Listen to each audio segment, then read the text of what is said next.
Okay, so we are broadcasting live from Los Angeles and from Washington, D.C. I'm going to be handling all the questions that you've sent me and steering this conversation here with Ambassador Carla Hills, former U.S. Trade Representative, former Housing and Urban Development Secretary, Chairwoman Emeritus for CFR, and so many other things. We're really limited on time. We've got a massive agenda to flip through. So I assume that everyone's read her bio, and I hope you have, because it's really fantastic. She's got some amazing things that she's done, which gives her a unique perspective on trade in particular, but also so many aspects of foreign policy that are connected to that, as well as how Washington works and significant time in the private sector, which gives her also the ability to see things from the perspective of many of the people on this webinar. So first off, Ambassador, thanks for joining us today. Really a pleasure to have you. It's a pleasure to join you. Thank you. Wonderful. So there is no shortage of material for this webinar today. We have exciting news coming out of exciting in maybe good ways and bad ways, and we don't know yet ways, with NAFTA and China.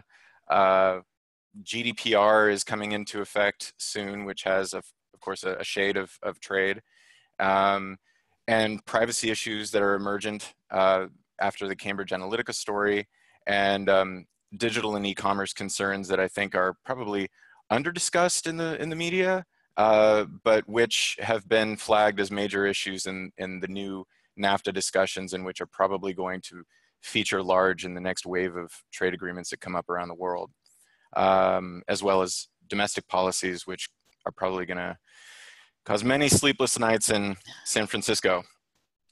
So as we get into it, the first thing that I'm hoping to ask here, or get an understanding of, is, from your perspective, having worked on trade for so long, and trade policy for so long, why are trade agreements as important as we make them out to be? What is the difference from the perspective of a company in the business landscape with them versus without them? And if we lost them, what exactly would it feel like? Well, for 70 years, whether under Democratic or Republican administrations, we have pressed to open markets to goods, services, ideas, and the Peterson Institute for International Economics has calculated that between 1950 and today, that's increased our nation's GDP by more than $2 trillion. So it's a huge economic benefit. And in addition, it has helped our allies, our Western allies. You know, this grew out of World War II, and we wanted to create bonds there. But in addition to the developed countries, the advanced industrialized countries, the United States, Europe, and Japan, the poor countries have also benefited. Dr. William Klein points out that for every 1% increase in trade by a poor country, it decreases its poverty by 1%. Now, that's a great humanitarian tool, you have to say that, and the cheapest one we could possibly have, because it's an investment in the future. Those countries become our customers in the future, but they also become less of a security risk, and that's a benefit for the United States, because poor countries that can't seal their borders or enforce their laws often become havens for international crime and terrorism and the like. So there are a number of reasons we should stand up and applaud our trade agreements, our opening of markets, and so we don't want to turn away from those. Do you think that within the business community that the benefits of trade agreements and the tools that they give companies are commonly understood, either by executives or layers down?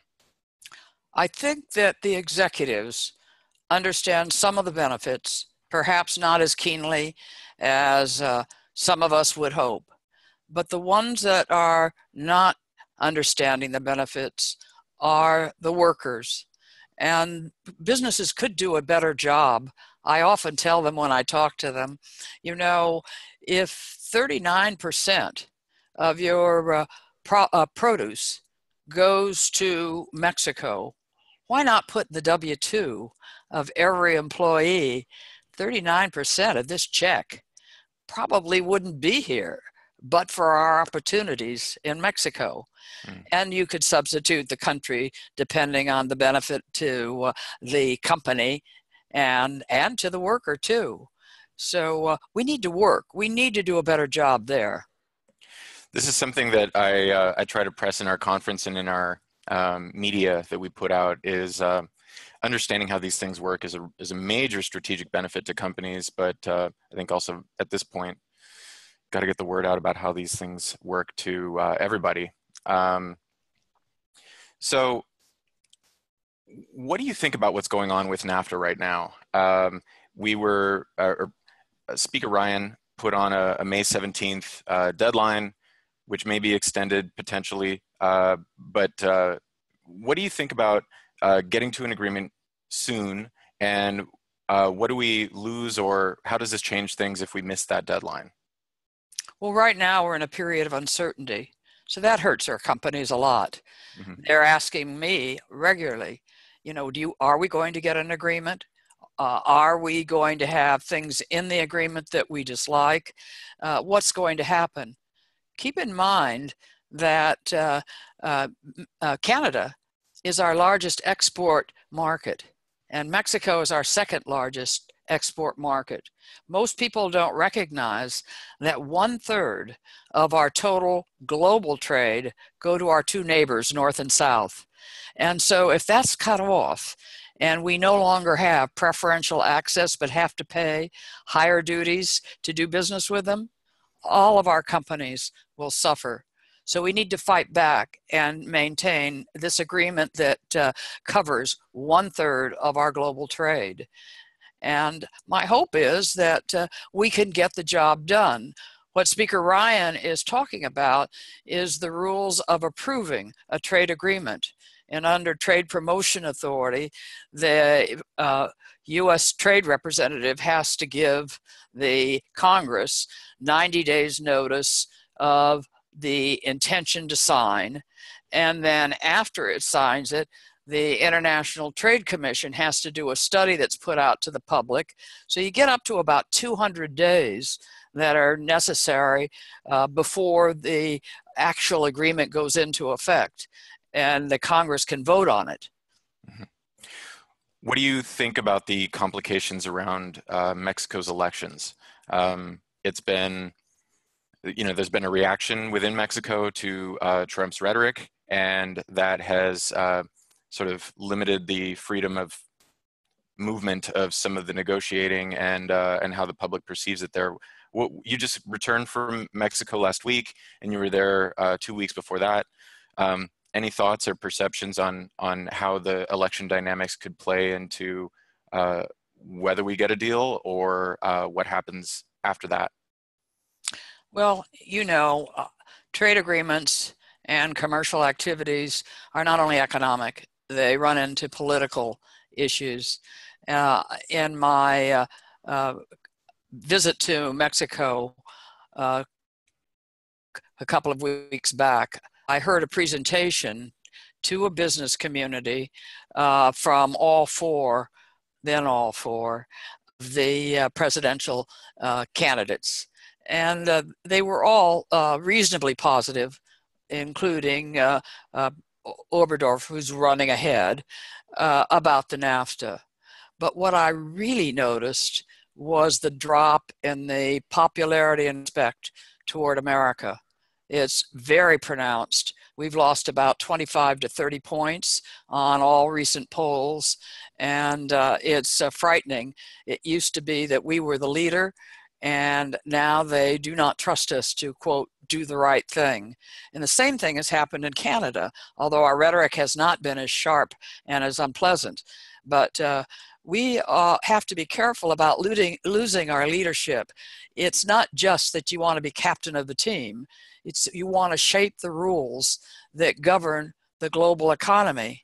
Because with 5% of the world's population producing a quarter of its output, we need to find friends beyond our borders to sell our goods, services, and ideas in a profitable and friendly fashion.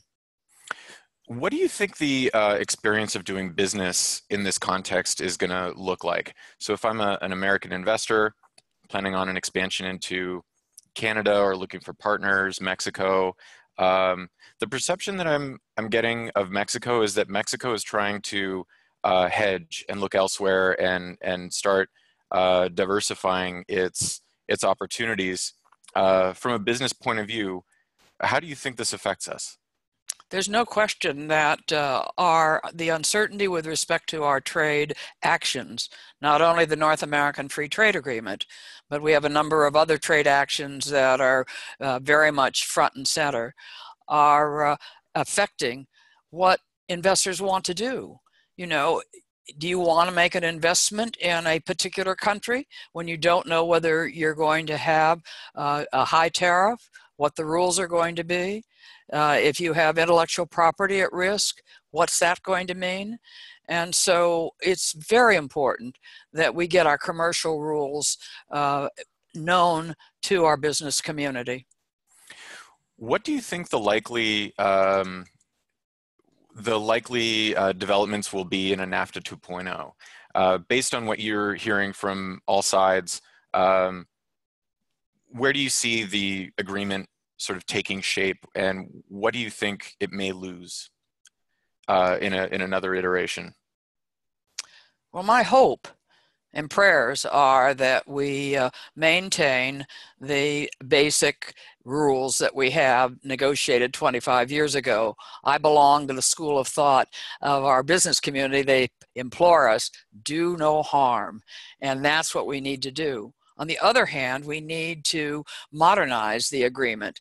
You know, we didn't have digital trade and we didn't have digital services, and there are so many things that we didn't have.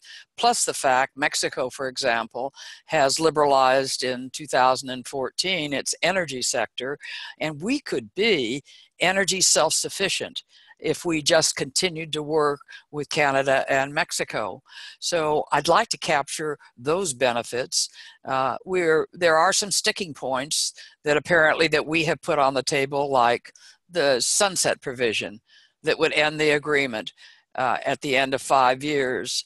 I think that's a mistake because I think that creates uncertainties. Many investments or creating a business relationship take up to 3 or 4 or 5 years. And if you don't know if those rules are going to be certain, that's unfortunate. And there are a number of other sticking points that we've put in that I would recommend against. And so those are the things that are holding up the agreement. So what else would you recommend against that you'd want to get the word out about? I like the investor state dispute settlement mechanism. We've never lost a case under it. And, you know, the corporations that I represent, you know, for 20 years I served as a lawyer. Actually, arbitration is cheaper and faster. So it's not that I have any lack of respect for the courts that are involved in Canada, but I'd like to get my dispute resolved. And so that's a sticking point. Before we move on, ISDS is probably the most confusing to the public and the most maligned aspect of these trade agreements, other than the perhaps effect on pockets of labor. Can you explain ISDS from your point of view as someone who put these provisions in, seen them work? What is ISDS? What is it good for? And what would we lose if we lost it? Well, ISDS stands for Investor State Dispute Settlement. That means you, an investor, have a dispute with Mexico. and the question is, or a Mexican entity. And the question is, how are you going to get it solved? Are you going to have your governments have a tit for tat escalation of anger? No. You're going to get an arbitration, and the U.S. side will pick one arbitrator, the Mexican side will pick another arbitrator, and two of them will pick a third arbitrator. And they will resolve the dispute. And this has been very beneficial. As I say, we have never lost a dispute settlement mechanism under this rule. Also sets an example. You know, when we were negotiating the Trans-Pacific Partnership, we were negotiating with countries that had less developed legal systems, Vietnam, for example. And I wanted to protect our investors, our American companies, and their workers from any kind of inferior legal resolution. So this investor-state dispute settlement really sets an example, and I think it's been effective. So some of the critics to ISDS might say that it's a little suspicious that we've never lost a case under ISDS.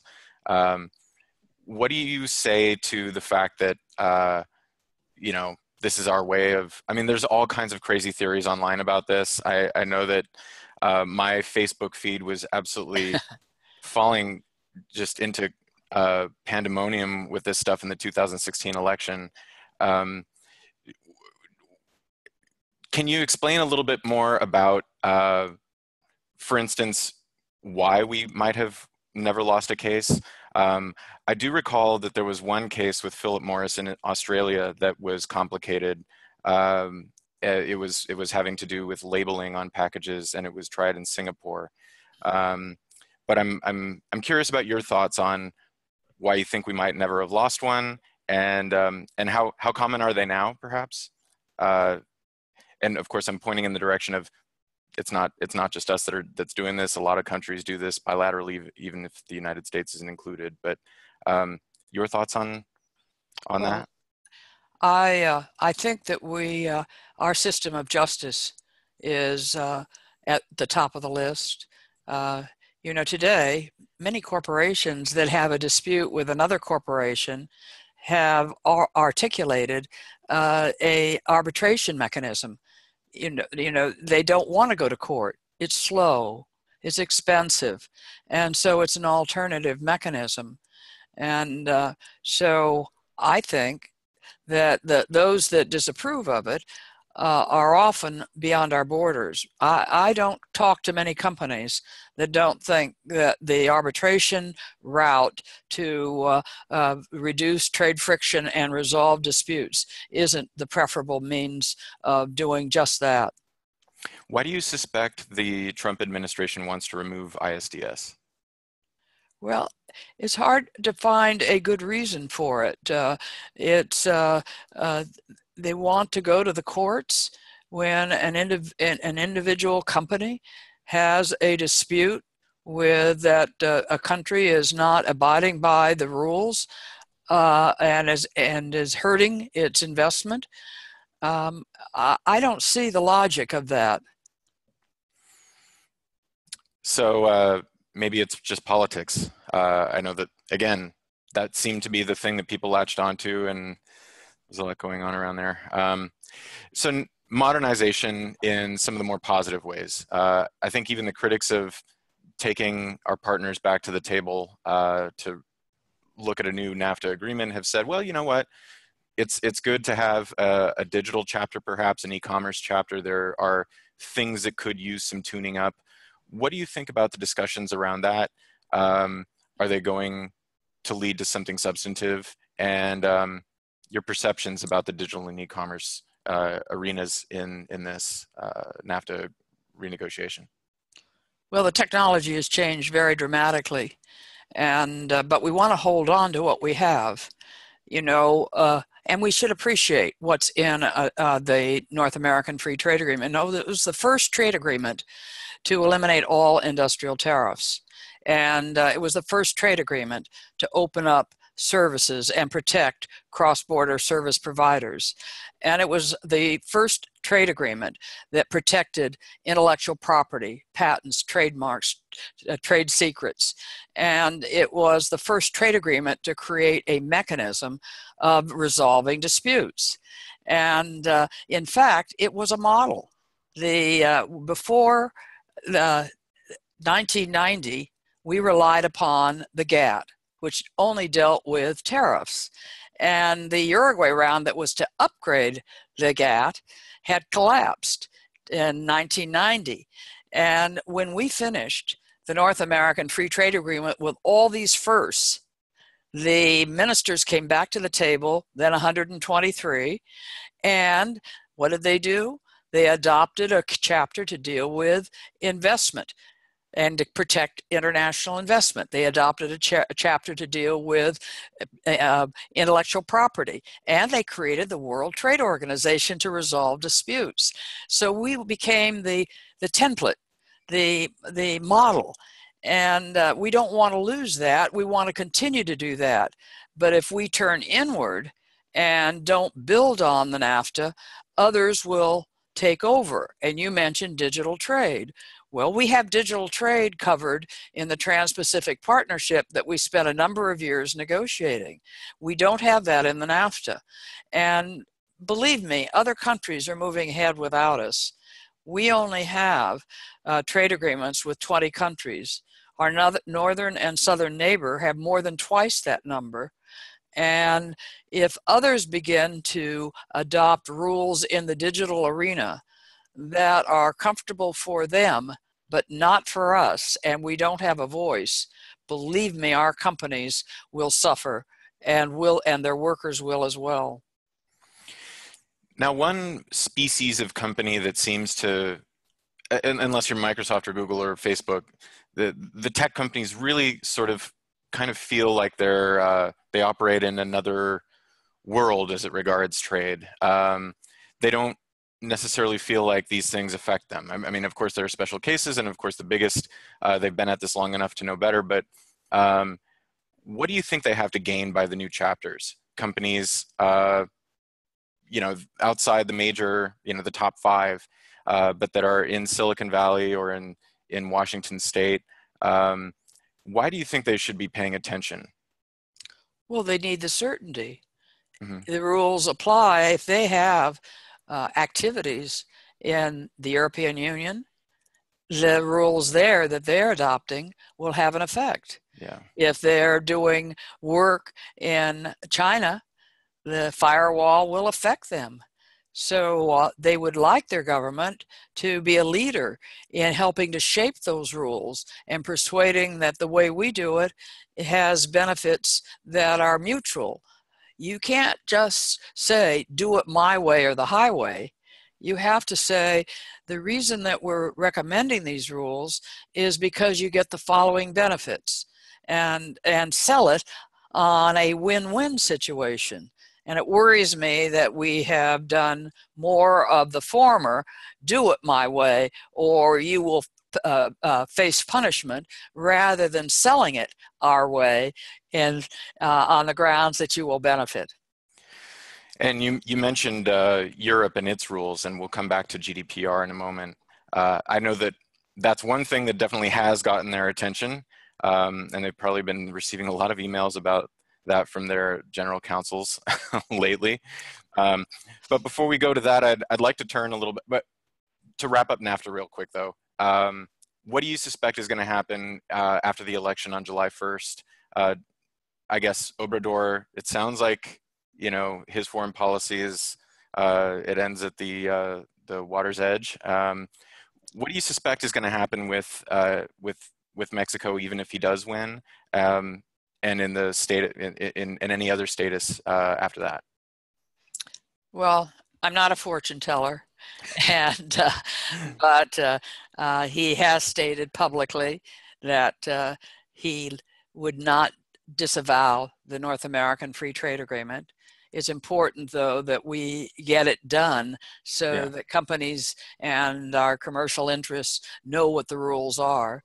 And let's assume that we get a deal before he is elected, but say in June, and we can't make the legislative days for giving notice to all the parties that I've mentioned, namely the Congress, and to work with the various entities to get it through. So we will run into our mid-year election in November, and we have very few legislative days before the new Congress comes in. And it may be that that the administration would think, we don't want to bring it up before the new Congress comes in, unless the new Congress takes offense at that. So it really puts it over to 2019. So the long answer to your question is, if I were guessing today, based upon what I know about where the negotiations stand, it probably is going to be a fairly uncertain period until 2019. But we could get lucky, and we could get it through. And so we just have to keep working at it, because every good step is an investment in a better future. So I just launched a poll while we were chatting just now, and it went over some of the points that that you and I have been discussing in our preparation for this. So it featured China, NAFTA, tariffs, digital commerce, e-commerce, emergent issues like privacy or data rules, GDPR, non-tariff barriers, and allies' reactions to US trade policies. And people are jumping all over the China and possible trade war option. Unsurprising, China is always the most popular. And I'm so glad that we mentioned that that Canada and Mexico are #1 and 2 trade partners as far as exports are concerned. But we have to talk about China. So what do you think is going on there? ZTE has been very peculiar. Seems to be a slightly disorganized exchange. One comment goes that way, another action comes this way. Do you think we're at risk of a trade war? I hope not. I think that I worry about some of the steps that we've taken. For example, we used the old 1962 Trade Act to bring a 232 action against China, and we did it on national security grounds. So we hit all of our trading partners. Well, first point, China sends us very little steel and aluminum, which was the focus of our imports, right? 3%? And because of anti-dumping cases or anti-dumping resolutions that we have won against China, very little comes in from China. So it's hard to make the national security argument when it hits Mexico, Canada, the United States, Japan as the top concerns. It's also hard to make that argument since our Defense Department has stated that actually they use very little imported steel and aluminum, and they're much more worried about the reaction among our allies. Well, they had reason to be worried about the reaction of our allies. Already, the European Union has stated the tariffs that they would retaliate with, and they would really hurt our companies. So this was not a good solution, and I hope that we can work it out. Unfortunately, in the administration, you've got a very strong core of people who believe that the harsh approach to China and hit them hard is a good way to go, versus another who believe more in trying to negotiate a better outcome. And we'll see what happens. I didn't think that their visit to China went all that well. Louis Ha, their top economic expert, is here this week, and perhaps he can make some positive suggestions for how we resolve the differences. Those differences within the administration, right? Yes. We had some visible tension with Mnuchin and with Peter Navarro, sort of the more open business-friendly side of Mnuchin coming out on top, because it sounds like Peter Navarro wasn't on the trip, or was it? Well, no, Peter Navarro went Or to, Lighthizer was not on the trip. It was Navarro who went. no, Lighthizer was on. It was a big But it was someone who delegation. had to stay I think it behind. wasn't all that effective. And they will meet again. They're still, quote, talking. But, you know, I'm on President Trump's side when he complains about China's actions toward our intellectual property, forced technology transfer, that there's a percentage cap on what some investors can invest in China, say 39% or 49%, instead of having full control. There, though, these are the exact same complaints that Europe, Japan, and Canada and Mexico have. Wouldn't it have been wiser to have joined hands with all of our allies and to have confronted China, saying this must change? When you joined the WTO, you said you would adhere to non-discrimination and national treatment. You're not giving us national treatment, and you are discriminating. This is a violation, and we will take you to the WTO. We will work with you to try to get a resolution, but we want this stopped. And we didn't do that. Instead, we went unilaterally and applied our tariffs on our allies as well as on China. And that's unfortunate, because then we alienate our allies. Instead of having a broad, effective voice of all of us standing together against one, we are standing by ourselves. I think there are so many people on this issue in the United States who, no matter where they fit on their opinions of President Trump, they do agree with you as well that no matter what, this is something that really needed to be raised with China. And I think not only China, but North Korea and various other moments that have come up. There's something about the way that Trump goes about these things that I think worries people in those countries, because maybe they don't know how it's going to turn out, and it might make them a little bit more willing to negotiate. I guess we still have to wait to see how either of these things really play out. But if you were part of this delegation, what would you expect that they would be willing to give up for our demands? Oh, I would try to persuade the Chinese that eliminating these discriminatory actions would benefit their economy. You know, I tend to think that there are three major objectives that President Xi Jinping has. Number one, maintenance of the Communist Party. Number two is to generate growth economically so as to have tranquility and support at home, domestically. And three, have international respect. Well, sometimes the mechanisms, the means to achieve the second will erode the first. If you lay off 10 million workers in sectors like steel, cement, and the like, you're obviously going to have a dissatisfied population. You may trigger protests. That may have an effect on maintenance of the party.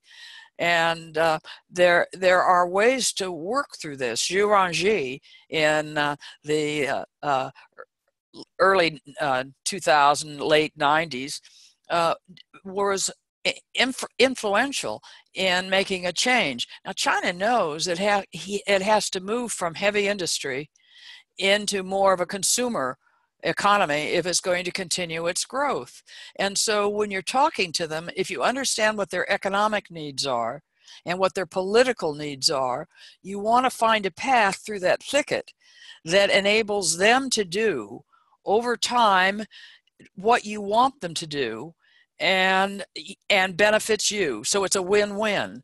And I'll never forget, we negotiated the first intellectual property agreement, the Bush senior administration, with China. Madame Wu Yi was the vice premier. She led the delegation.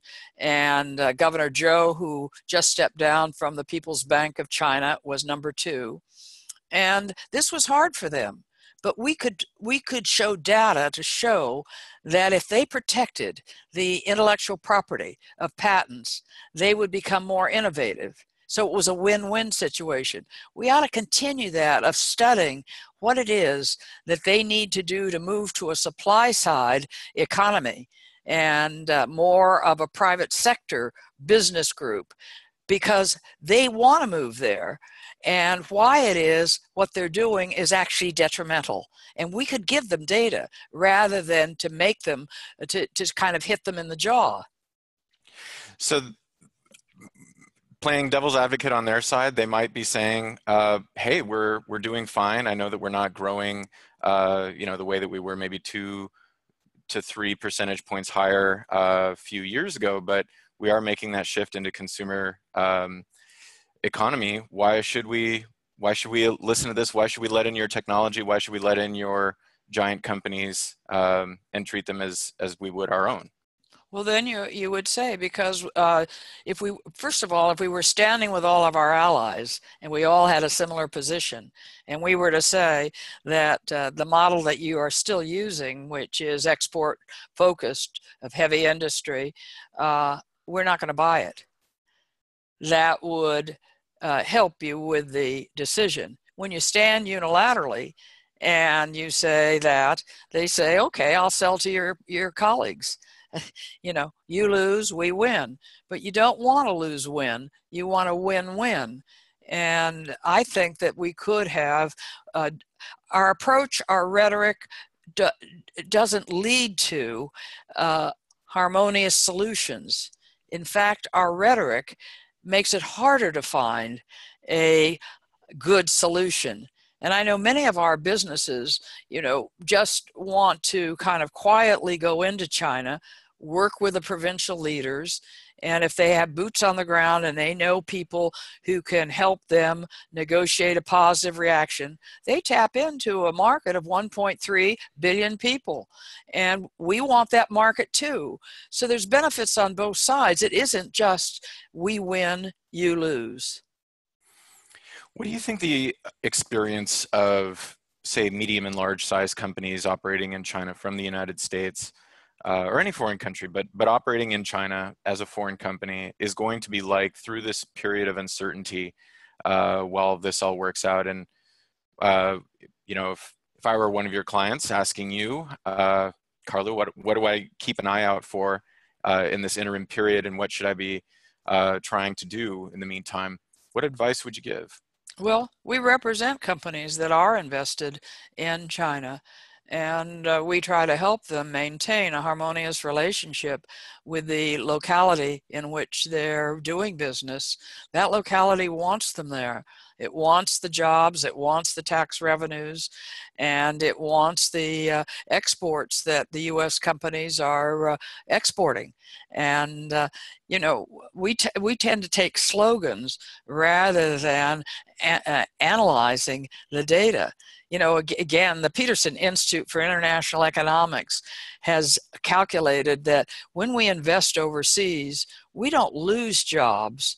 We actually gain jobs at home, but they're higher paying upscale jobs, which gets you into, well, if you want those higher paying upscale jobs, we have to train the workers here at home to deal with those jobs. And if we could do that, then we tap into the market overseas, which creates a better increased market.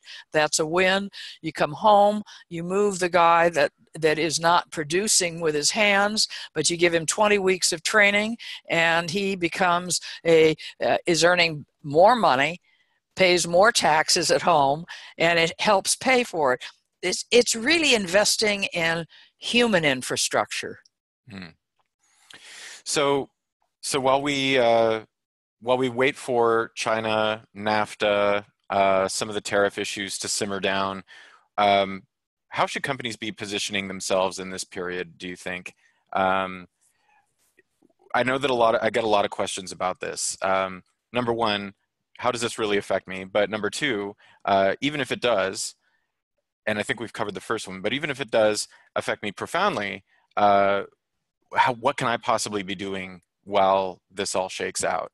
Is there anything, I mean, you mentioned getting in better with the localities in China. I think that that's a really interesting point that probably points to the difference between working with local governments and their incentives and the national government in Beijing. Is there anything else that they should be thinking through? Absolutely. They should be getting in bed with the local leaders here in the United States. I worry that we have inadequate understanding of what open markets mean for the growth and the peace of the United States. And if they could work with Rotary clubs and educate their workers and talk to mayors and talk about what the benefits are in that region. You know, the mayors really appreciate the small and medium and large businesses that are located in their particular area. They have their ears open to it, but I think that the businesses could do more to educate why it is that we want to have a reach beyond our border. You know, we're just 5% of the world's population producing a quarter of the output. We can't eat it all. We have to find a place to sell our goods, and we've got a lot of competition. So we've got to work together to make our workforce skilled, upskilled. We're talking about 20 weeks. You know, if I were the benevolent despot in the piece, I would have a stipend to get a worker who's been dislodged from whatever reason. Trade is a small portion. Mm-hmm. Technology is a very large portion, but it doesn't matter. You're going to have anxiety in that family, in that community, if the companies close down because they're obsolete. Let's get those people trained to take the jobs of the 21st century. You need a stipend to get that person to the locality where there's an open job. And we have 6 million vacant jobs that need to be filled in the United States today. So you could have a public-private partnership with the companies that are crying out for workers for those jobs, give a stipend to get them to the locality, a stipend for the 20 weeks of training, a public-private partnership where that company provides the training, and have a win-win situation. And I don't know why we don't do that. But we could sell that to the mayors who would say, yes, that would help my community. Sounds like politics.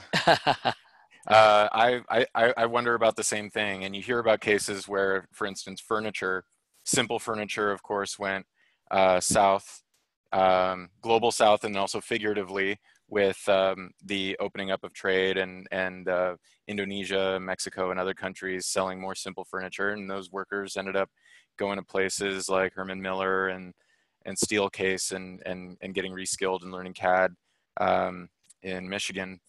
I hope to see more of those cases.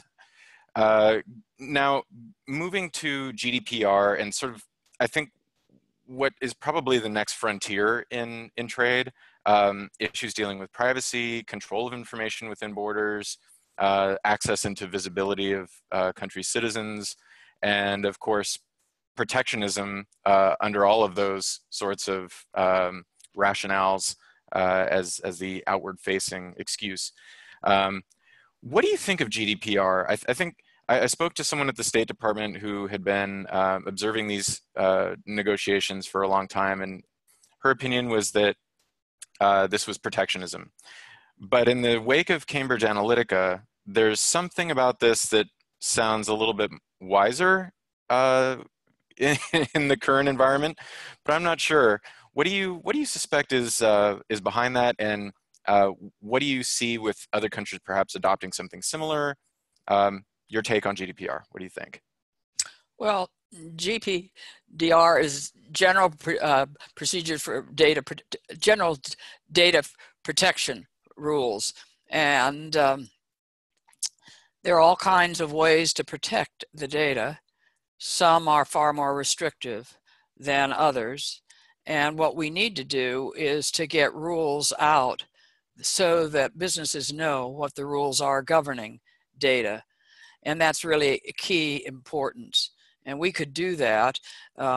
We could do that through our trade and services agreement. We could do it in a number of fashions. But I think that the European rules are taking place are more strict than ours. And we have to sit with the experts and decide how we're going to harmonize those. Because many of these companies, particularly financial companies, they're going to have to abide by the European rules if they continue to do business there. Well, that's a huge market. So it's important that we sit down and talk to them about how we are best going to do a harmonious set of rules. And, you know, that's one of the things that the Trans-Pacific Partnership tried to deal with. Then it would have set the model. But we kind of walked away from that. Now Europe is a bigger unit, and it's setting the model, which is more strict than ours. And we have to decide, it's when I say more strict, I mean on maintaining data across borders. How do you manage that? How do you get a rule that all the players will observe and that we feel comfortable with? And I don't think we've reached out and tried to create those rules. In fact, we kind of turned our back on multilateral or global rules governing all sorts of trade, services, and the like. We haven't engaged in a trade agreement negotiation for a number of years, and other countries are moving ahead. And once they get the rules, it's harder to persuade them to give up their rules and do it our way. And so you want to be a leader. You don't want to be a leader in the sense that you're demanding everyone do it your way, but you want to sell it, that it's in everybody's best interest to do it in this way that you suggest. With the rise of nationalism, it seems like they might be listening to something like this from the United States or even similar countries like Canada, who probably have a similar rationale. But the politicians in places like, well, I won't name names, but if you start looking around the world, there are lots of places that seem to be listening to a nationalist element within their countries and perhaps are more willing to play to their domestic audiences than even they usually are, which is, of course, where 90% of their attention is going to be. But what do you think with privacy, data rules, things like this? What do you see as the next wave for tech companies or anybody that stores information about people? Financial services, of course, is a big one that I think was pretty surprised under TPP's rules. Also, film company, film and television companies, they're probably going to be pretty interested in this because of Netflix and Hulu and others. Do you see more appeal in this, or do you feel like it's a deterrent? Do you feel like the unique motivations within the European Union are present in other circumstances where this may become a trend? And I mention that because you saw the rules that you negotiated in many cases with NAFTA become the norm. You saw how that was contagious in a good way in most cases. So the question that I'm asking is there international appeal for something like GDPR from the conversations that you have and from your observation from this nationalist mood that seems to be taking over the world? Well, clearly, you have a nationalism mood. You see that in the nationalist elections across Europe. You see it in Brexit. You saw it in our 2016 presidential election here at home. And so I think there is anxiety. I think people in many communities are anxious about their jobs. They feel that their community is full of anxiety because they see a divergence in higher earnings and lower earnings or no earnings, and we have to deal with that. And so other countries have to deal with that too. Some are doing a better job than are we. But on the how data flows and our rules govern that, we haven't stepped up to the box and tried to put on the table what we think the rules should be. We did it sort of in the Trans-Pacific Partnership, but then we pulled out of it. And they went on and did their own negotiation. And so part of it is nationalism. I think you're right. Part of it is security. For example, the firewall in China, you have to use their rules, is more of a political and security aim. In Europe, they have a harsher rule than we have. I mean, we have tremendous freedom with respect to how we handle data flows across borders.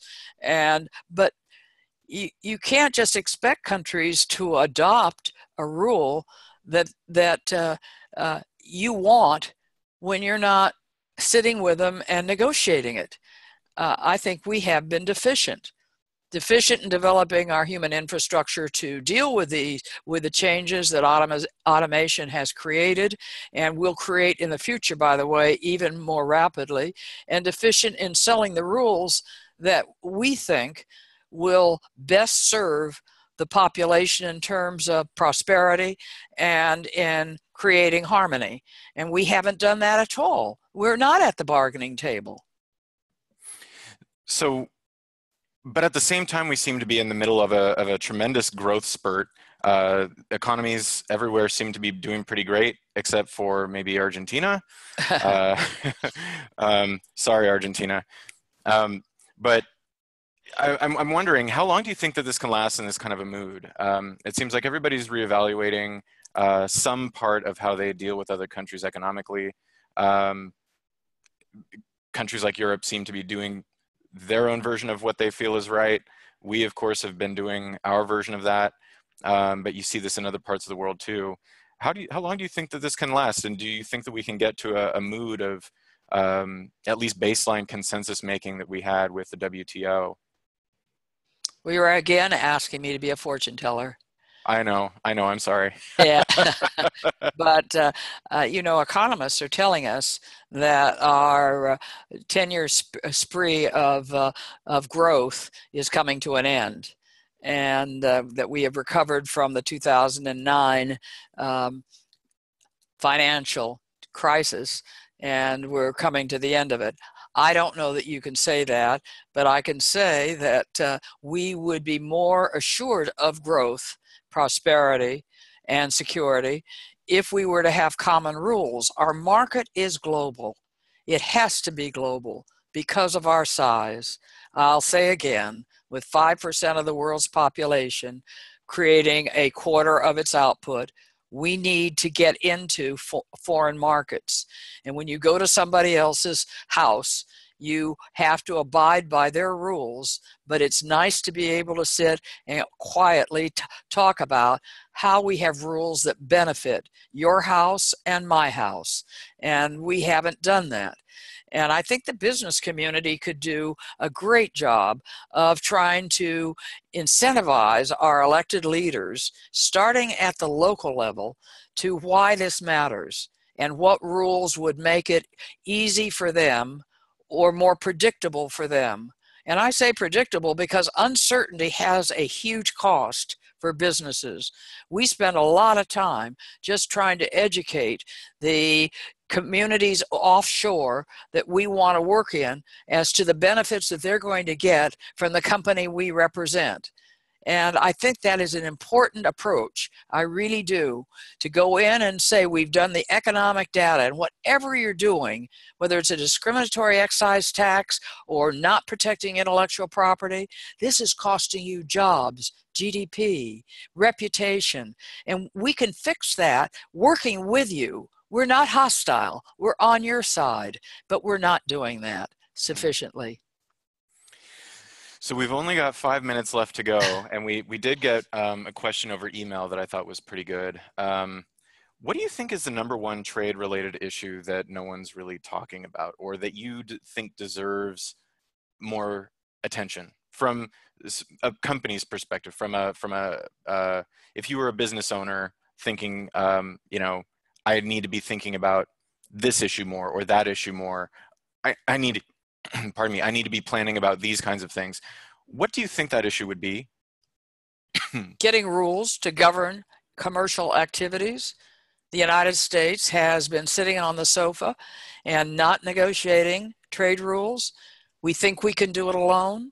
We cannot do it alone. And so business communities, in order to get the opportunity that is free and open, as we have enjoyed since World War II, need to get out and sell it. They can't just expect that it'll happen or rely only on the chambers of commerce and the business roundtable.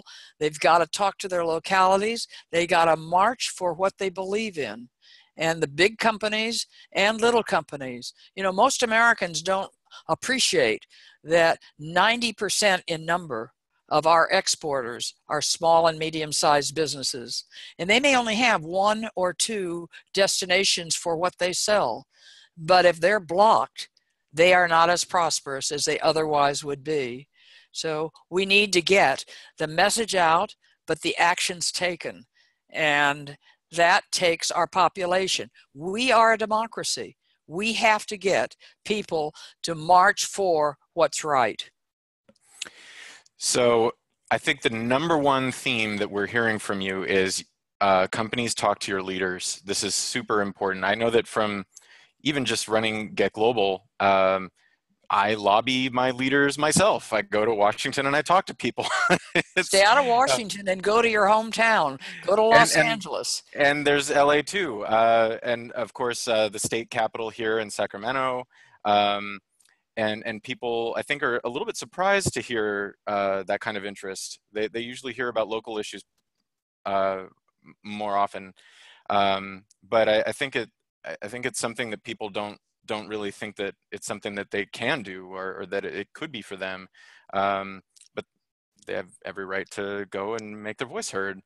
Do you have any parting thoughts? I know that we spent a lot of time on NAFTA, and I think that that's mostly because we know that these are our top two export destinations, but anything else that you want to say on China? Anything else you want to say to the people on this webinar right now?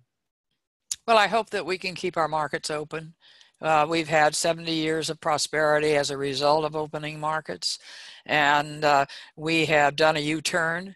We're much less inclined to try to pry open markets on a mutual basis and much more of a unilateral basis where I think that creates hostility. We're in a situation with 164 nations that we trade with, and we want them to work with us, not to gang up and have 163 versus the United States. And we seem to be making enemies left and right rather than friends that support what we believe in because it's the right way to go. Now, we've come up on our time. But I've got one question. Are you willing to take a question right now? Is that okay? Oh, of course. Okay. So Christopher Meyer asks, can Ambassador Hills address the huge trade imbalances the U.S. maintains with China and other East Asian countries? Is USTR able to manage these trade imbalances? Well, let me tell you that the economists will tell you that our trade deficits with a variety of countries are not something that are handled by trade agreements. It's I have a trade deficit with my grocer, but I hope I make enough money to pay.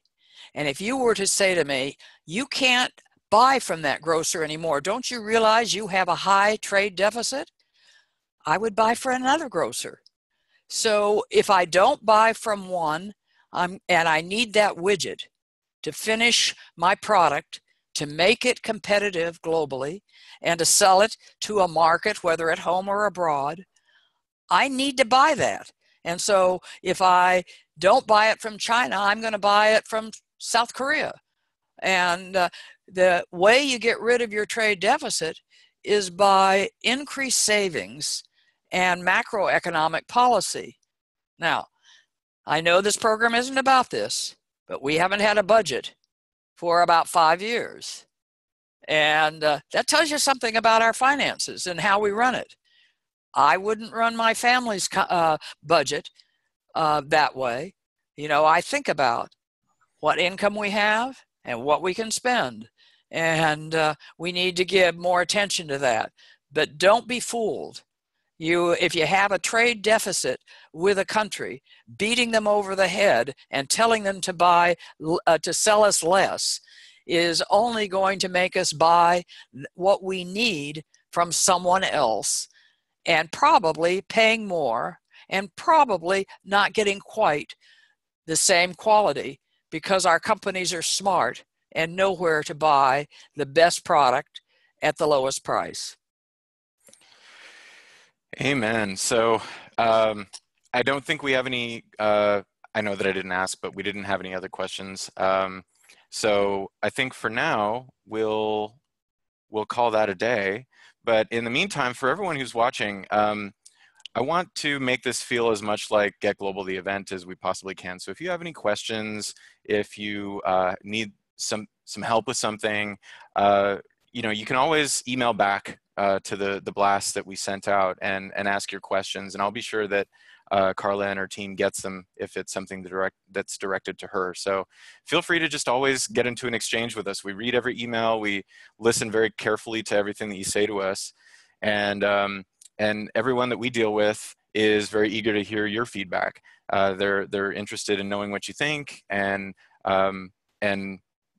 if I do say so, they're wonderful, friendly people. So please do reach out, and we'll be coming back to you with another webinar very soon. I thought this was a lot of fun. Carla, did you have a good time? I had a wonderful time. You're a great moderator. Wonderful. Well, thank you. And it was such an honor and a pleasure to have you with us. And I can't wait to do it again. And I hope to see you out here very soon. Thank you so much. Thank you. Thank you, Carla. Bye-bye. Bye-bye. Bye, everyone.